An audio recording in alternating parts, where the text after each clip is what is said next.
Bismillahirrahmanirrahim. Assalamualaikum warahmatullahi wabarakatuh. Apa kabar kalian semua? Masya Allah, luar biasa ya. Semoga hari ini Allah selalu memberikan kalian kesehatan, keberkahan, kegembiraan, kebahagiaan, diberikan ketenangan dan kemudahan dalam menjalankan US ini, dan semoga sekolah yang kalian harapkan bisa kalian dapatkan ya. Nah, gini guys semuanya. Sebelumnya Bapak minta maaf dulu. Jadi ketika Bapak ngomong kayak gini, Bapaknya sekarang sedang ada di Dago. Jadi Bapak harus ngikutin dulu untuk TK simulasi percobaan untuk sekolah tatap muka. Dan semoga nanti kalian ketika masuk SMA pun pandemi ini sudah berakhir ya. Dan kita bisa sekolah dengan normal. Kembali bertemu dengan teman-teman baru ya, nggak akan normal kembali sih, di new normal begitu kan ya. Nah oke, kita balik lagi di persiapan untuk ujian sekolah Sirah Nabawiyah. Nah kemarin memang Sirah Nabawiyah ini tidak dimasukkan ke, kemarin ada pra-US ya begitu ya, karena gini guys, kita belajar tentang Sirah Nabawiyah bukan hanya belajar tentang runutan waktu, peristiwa, nama-nama yang ada, enggak. Jadi ketika kita belajar Sirah Nabawiyah, ini adalah kita belajar tentang how to make ourselves good. Bagaimana kita menemukan diri kita sesuai dengan Allah, tujuan penciptaan Allah kepada kita. Ketika kita bilang la ilaha illallah Muhammad Rasulullah, jadi kita menguatkan bahwa tidak Tuhan selain Allah, dan Muhammad itu adalah Rasul Allah. Ya, Rasulnya Allah. Dan kita ngelihat Rasulullah Muhammad SAW, bentang kisah yang kita runut mulai dari awal sebelum kelahiran sampai terakhir kita ngebahas tentang kematian Rasulullah. Ini semua bukan hanya sebuah cerita, ini bukan hanya sebuah buku sejarah, mungkin bukan. Tapi ini Allah memberikan contoh kepada kita semua bagaimana sosok yang bisa, yang menjadikan tujuan penciptaan manusia sebagai khalifah fil ard, mengubah sebuah penduduk, mengubah sebuah masa, mengubah sebuah wilayah dari kejahilian menuju peradaban, dari kebodohan menuju ke peradaban, dari kezoliman menuju ke ketakwaan. Bagaimana Rasul bisa mengubah orang yang tadinya menyembah berhala, sesuatu yang tidak bisa bergerak, sesuatu yang tidak punya kekuatan, menjadi menyembah zat yang dia memang membuat, menciptakan manusia, alam semesta ini. Bagaimana Rasulullah bisa mengubah orang-orang yang tadinya merusak diri dengan khamr, bagaimana saling membenci dengan peperangan, menjadi sesuatu yang sangat indah, saling penghormatan. Ya, artinya ketika ada Rasulullah di sana, Allah memberikan gambaran kepada kita bahwa kita harus menjadi khalifah fil ard, memberikan dampak kepada masyarakat untuk menjadi lebih baik. Nah ini sebetulnya tujuan dari Sirah Nabawiyah guys. Sehingga di US ini pelajaran sirah tidak seperti pelajaran-pelajaran yang lain yang ada tesnya, kemudian sehingga tesnya pun ketika US kalian bisa membaca buku, kalian boleh browsing, kalian boleh buka, jangan browsing lah kalau bisa, buka saja di Google site yang Bapak, karena di situ semuanya ada. Ya, yang paling penting adalah bagaimana ketika kita belajar Sirah Nabawiyah ini menjadi bekal buat diri kalian.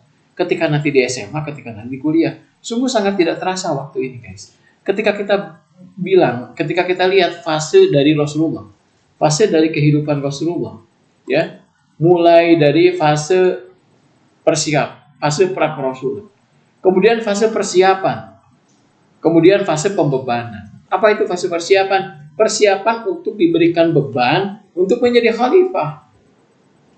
Dan kalian, di umur kalian ada di fase persiapan. Kita tahu di fase persiapan itu ada fase kelahiran, ada fase keyatiman, ada fase menggembala, ada fase berdagang, ada fase berkhadijah, dan ada fase berwahirah. Ada 5 fase di fase persiapan. Nah, bagaimana fase persiapan ini bisa membentuk Rasulullah ketika di fase pembebanan? Ada fase Mekah dan fase Madinah. Ya, Di Mekah kita tahu bagaimana Rasulullah dicerca, bagaimana Rasulullah dan sahabat itu disiksa. Ya, kemudian di Madinah kita kemarin membahas bagaimana di Madinah terjadi perang, kemudian terjadi perang defensif, kemudian perang ofensif, fitnah-fitnah yang muncul pada saat itu. Dan Rasulullah bisa melewati itu semuanya karena apa? Karena ada di fase persiapan. Dan kalian secara umur ada di fase persiapan. Nah, begini guys, sekarang kita akan ngomongin masalah kalian. Ya, masalah diri kalian. Kenapa sih kalian sekolah di Cendekia Muda? Kenapa sih kalian nanti SMA memilih sekolah yang kira-kira nyaman buat saya, bagus buat saya? Orang tua kalian membayar ke Cendekia Muda bukan biaya yang kecil. Why? Pertanyaannya adalah agar kalian di masa depan nanti kalian menjadi orang yang berguna. Kalian menjadi orang yang bisa menjadi seorang ayah yang bisa menafkahi istri, bisa menafkahi anak, dan bisa melindungi keluarga kalian. Dan juga bisa melindungi orang tua kalian yang sekarang membiayai kalian. Nah, bagaimana caranya kita melihat ini Sirah Nabawiyah agar kalian bisa menjadi sosok seperti itu? Oke, kita lihat pertama misalnya. Ketika kita membahas masalah tentang keyatiman. Rasulullah dilahirkan pada tahun gajah, kemudian dirawat oleh Halimatus Sa'diyah. Pada saat dirawat oleh Halimatus Sa'diyah mendapatkan keberkahan. Tanaman pertaniannya menjadi subur, kemudian untanya menjadi banyak, dombanya menjadi mengeluarkan susu yang begitu melimpah. Itu kisah yang bisa kita ambil di fase keyatiman. Namun di balik itu semua kita melihat bahwa sebetulnya Allah memberikan pelajaran kepada kita untuk menjadi orang yang berhasil nanti. Dibutuhkan fisik yang bagus, dibutuhkan nutrisi yang bagus. Nah, sekarang kita mengaca pada diri kita sendiri, sudah belum sih badan kita ini bagus? Bagaimana di Bani Sa'ad itu daerahnya berlereng-lereng, bergunung-gunung, fisiknya itu terjaga banget. Ya, belum gitu Halimatus Sa'diyah daerah Bani Sa'ad itu bahasanya bagus, kayak input yang masuk ke dalam dirinya adalah bahasa-bahasa yang bagus. Nah, ini sebagai bahasa persiapan ketika nanti di pembebanan, ketika perang tiap bulan perang fisiknya memang sudah bagus. Ya, ketika ada yang cacian dibalasnya dengan pujian, ketika ada siksaan dibalasnya dengan bantuan. Sehingga ketika dakwah terbuka, dakwah tertutup, dakwah terbuka, meskipun cacian itu membanjiri, siksa itu terus mendera, tapi yang masuk ke dalam Islam itu tidak bisa ditahan. Semakin meluas Islam ini. Karena apa? Tadi mental yang kuat. Nah, sekarang kita ngelihat di fase keyatiman juga Rasulullah. Kita tahu Rasulullah itu punya ayah Abdullah, seorang pedagang yang sukses.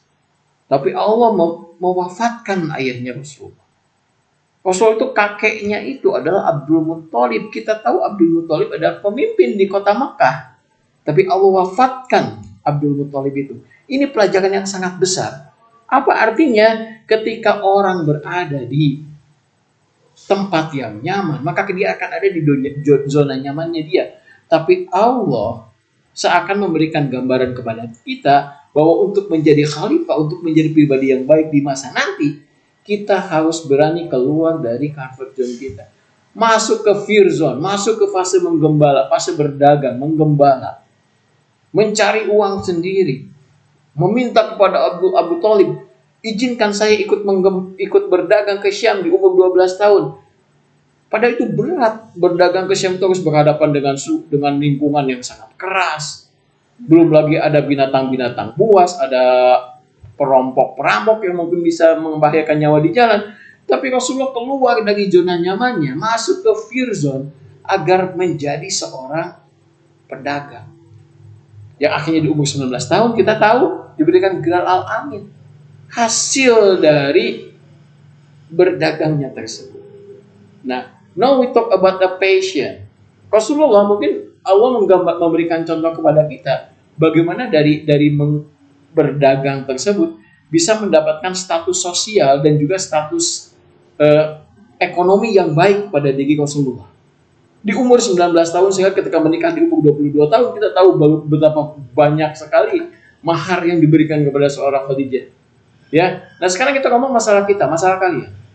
We talk about the patient. Ya, ada sebuah data yang mengatakan bahwa 13,5% orang bekerja dengan passionnya. Misalnya ada seorang pemain bola, dia memang suka bermain bola. Kita membicarakan pemain bola, gitu kan ya. Kemudian setelah itu dia dibayar dengan memain bola tersebut. Kemudian saya latihan. Atau kita bicara seorang David Beckham misalnya. Ketika David Beckham bisa menendang sampai bola itu melintir, seakan-akan bola itu nyamperin kepala agak disundul, itu bisa jadi gol. Sampai dia latihan sampai bisa nendang tersebut seperti itu, sampai tulang belakangnya itu harus dikasih painkiller. Tapi terus dia melakukan latihan tersebut. Rasa sakitnya nggak dirasa. Kenapa? Karena dia bekerja dengan passionnya dia. Saya suka ini semua dan dia dibayar mahal dengan itu. Itu 13,5%. Sisanya 86 lebih persen dia bekerja hanya untuk mencari recehan untuk dia hidup dia masing-masing. Nah sekarang pertanyaannya adalah, Bapak yakin kalian sudah punya passion? Bapak yakin kalian sudah punya passion? Cuman bagaimana merubah passion ini menuju ke profession? Profession. Ya. Nah, kita belajar dari Sirah Nabawiyah. Rasulullah keluar dari comfort zone-nya, saya ingin berdagang. Menuju ke fear zone. Artinya apa? Dia tahu berdagang itu akan menghasilkan. Untuk membantu Abu Thalib. Nah, ini membantu Abu Thalib. Berdagang. Passionnya berdagang. Tapi nggak berhenti cuma tahu doang, suka doang berdagang. Kemudian Rasulullah belajar, menggeluti bagaimana caranya berdagang. Ya, bagaimana caranya berdagang. Agar apa? Menggeluti cara berdagang. Yang ketiganya agar apa? Agar memberikan manfaat. Manfaatnya apa? Memberikan bantuan keuangan kepada pamannya Abu Thalib. Dan akhirnya apa? Muncullah pundi-pundi keuangan, muncullah status sosial yang tadi. Jadi untuk agar si passion ini dia bisa profession, Ikegia mengatakan teorinya orang Jepang ini ada 4 langkah yang perlu kalian lakukan. Pertama adalah, 1, pilih apa yang kalian suka. Kalau sukanya banyak, nggak apa-apa.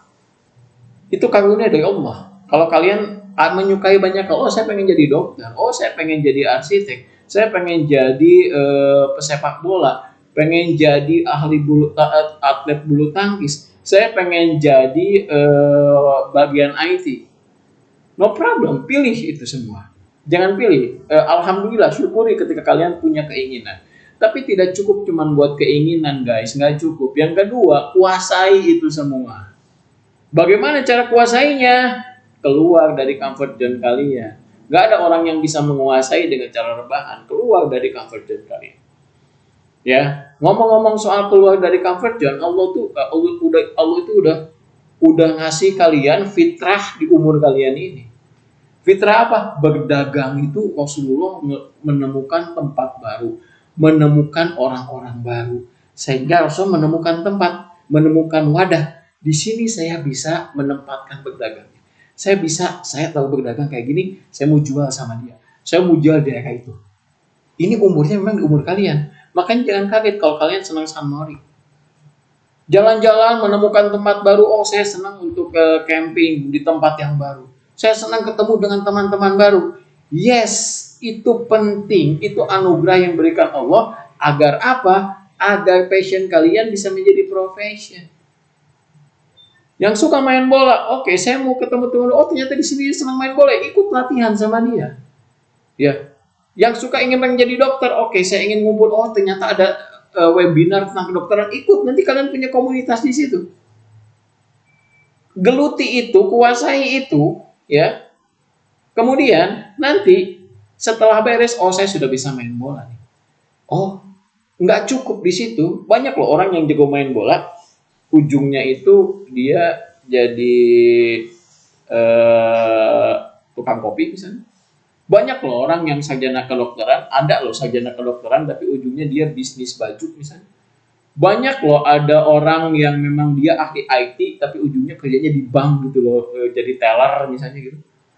Nah itu kan nggak nyambung kan, passionnya nggak kayak dia. Kenapa? Karena fokusnya enggak di kebermanfaatan. Fokus to impact people, not impress people. Not only impress people, focus to impact people. Ya, Bagaimana caranya? Oke, ketika saya sudah punya skill nih main bola, oke, saya ngejar, saya mau coba jadi latihan nih, jadi asisten pelatih di klub ini deh. Ngajarin anak-anak kecil misalnya.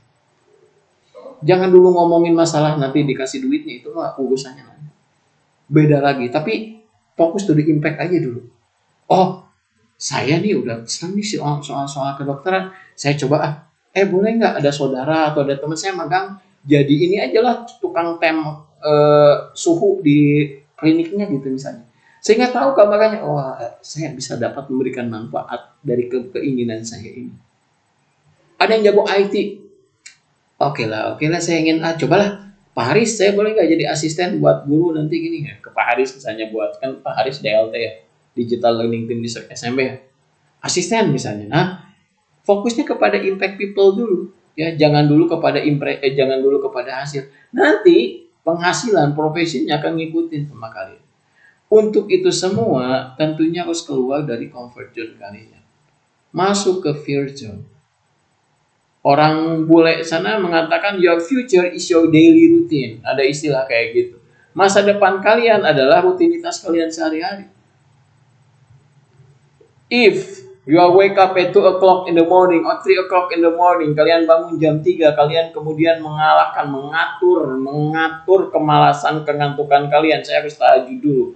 Setelah tahajud, kalian gerakan kaki kalian ke masjid untuk sholat subuh di masjid. Kemudian kalian siapkan makanan sarapan kalian sambil beresin rumah. Lawan kemalasan kalian, lawan semuanya, diatur keinginan kalian itu sendiri. Kemudian siap-siap untuk belajar di sekolah. Ketika malas belajar, ketika ngantuk, buka mata kalian, saya ingin dapat ilmu semuanya. Ketika istirahat, gunakan memang buat istirahat. Bisa main game, bisa apapun juga, tetap itu lakukan oleh kalian. Atur diri kalian, itu daily routine kalian, maka insya Allah nanti kalian akan mengatur orang lain seperti itu. Seperti yang Rasulullah menggembala. Tapi kalau sekarang kalian sudah